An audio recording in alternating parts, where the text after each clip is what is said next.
Imagine a gene is transcribed into mRNA, ready to be translated into a protein.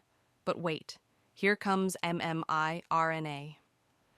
It binds partially to the 3' UTR of the mRNA, blocking the ribosome and stopping translation.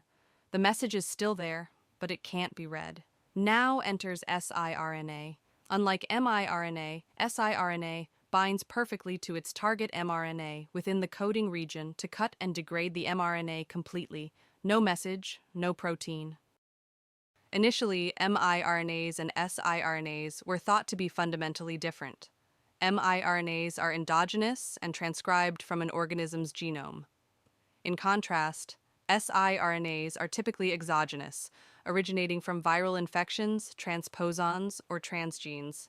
Another key difference lies in their precursor structures. miRNAs arise from single-stranded RNA transcripts that fold into stem loop structures, whereas siRNAs come from long, fully double-stranded RNAs. However, despite these distinctions, both miRNAs and siRNAs undergo processing through the same core molecular machinery. Dicer enzymes excise them from their precursors, while agoproteins load them onto the silencing complex, allowing them to exert their gene regulatory functions.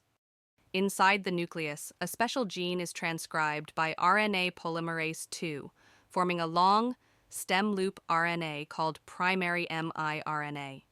This primary miRNA is modified, capped at the 5' end, polyadenylated at the 3' end, just like an mRNA. But before it can act, it needs processing. Drosha and its helper DGCR8 trims the primary miRNA into a shorter precursor miRNA with a loop structure. Now, this precursor miRNA is exported to the cytoplasm by exportin 5. Once outside, the enzyme dicer further slices it into a small miRNA duplex. But only one strand is needed. The guide strand is loaded into RISC, forming miRISC, while the other strand is discarded. Now, miRISC is ready to regulate gene expression by binding to mRNAs and stopping protein production. Unlike miRNA, siRNA often comes from outside the cell introduced by viruses or synthetically designed for research. Inside the cytoplasm, an enzyme called dicer chops long double-stranded RNA into short siRNA duplexes. One strand is discarded, while the other is loaded into the RISC complex. But siRNA works differently from miRNA rather than just slowing down translation. It binds with perfect complementarity to its target mRNA and ultimately destroys it. Once the mRNA is cleaved, it's rapidly degraded by cellular machinery, ensuring no protein is produced. siRNA and miRNA recognize their mRNA targets differently. siRNA binds with perfect complementarity, triggering AGO2 to cleave the mRNA, leading to complete degradation. This ensures that the target mRNA is permanently removed from the system. On the other hand, miRNA recognizes its target through partial complementarity, usually at the 3' untranslated region of the mRNA. Because of this, the mRNA isn't immediately degraded. Instead, translation slows down.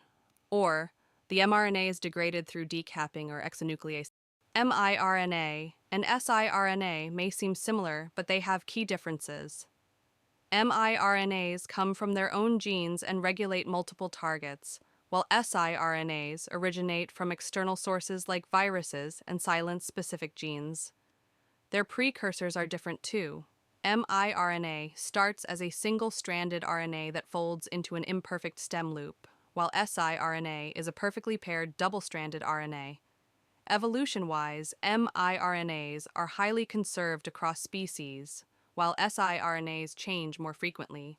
And finally, their action, miRNA represses translation, while siRNA leads to mRNA degradation. Two pathways, one goal, gene regulation. RNA interference isn't the only way RNA controls gene expression. There are other RNA-based mechanisms at play, each with its own role in the cell, but that's a story for another day. See you in the next one.